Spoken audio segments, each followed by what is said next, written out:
There was a mountain. The locals called it the Black Mountain. They said it was cursed. They said if you went there and spoke, the mountain would scream back at you. They said it could drive a man mad. A man heard the story. He was already suffering. His mind was full of dark thoughts. He hated his job. He hated his life. He felt like the whole world was against him. He thought, if I'm going to go mad, I might as well see this cursed mountain first. He traveled to the Black Mountain. It was tall and dark, made of ancient rock. The air was cold. The wind was silent. It felt like the mountain was waiting. He stood at the base. He cupped his hands around his mouth. He shouted the first thing that came into his head. I am miserable. The mountain waited. 1 second, 2 seconds. Then it screamed back. I am miserable. The sound was 10 times louder. It echoed off the rocks. It bounced from cliff to cliff. It filled the valley. It felt like the mountain was mocking him. He shouted again. I hate my life. The mountain roared back.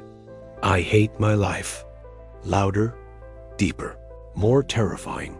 He shouted every dark thought he had. No one loves me. Everything is pointless. I want to give up.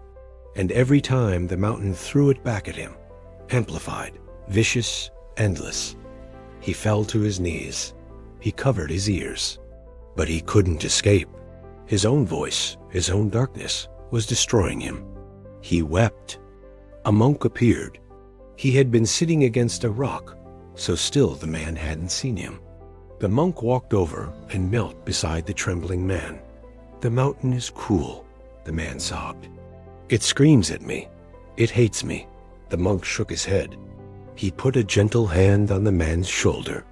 The mountain doesn't have a voice, the monk said softly. It only has yours. The man looked up, confused. Listen, the monk whispered. Listen to what the mountain is saying. The echoes had finally died. The valley was silent. The monk raised his own hand to his mouth. He didn't shout. He whispered. Peace, he whispered. The mountain waited. Then, softly, gently, the mountain whispered back. Peace. A quiet, kind echo. It rolled across the rocks like a blessing. The man's eyes widened. The monk said, the mountain does not create. It only returns. If you shout poison, it gives you back poison. If you whisper peace, it gives you back peace. The curse was never the mountain. The curse was the voice you brought to it. The man looked at his own hands. He looked at the mountain. He thought of all the years he had been shouting into his own mind. All the dark words, all the complaints, all the hatred. He had been living at the base of a mountain his whole life, screaming and wondering why the echoes were destroying him. He stood up. He took a breath. He raised his hand to his mouth. I am grateful, he whispered. The mountain paused. Then it answered.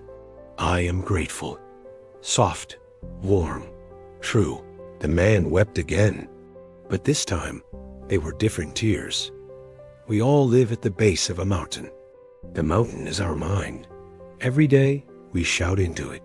I'm not good enough. This always happens to me. Why is everything so hard? And the mountain faithfully echoes it back, louder, stronger, all day, every day. The mountain is not cursed. It is a mirror. You can change the echo. But first, you have to change the voice. Stop shouting complaints. Whisper a blessing. See what comes back.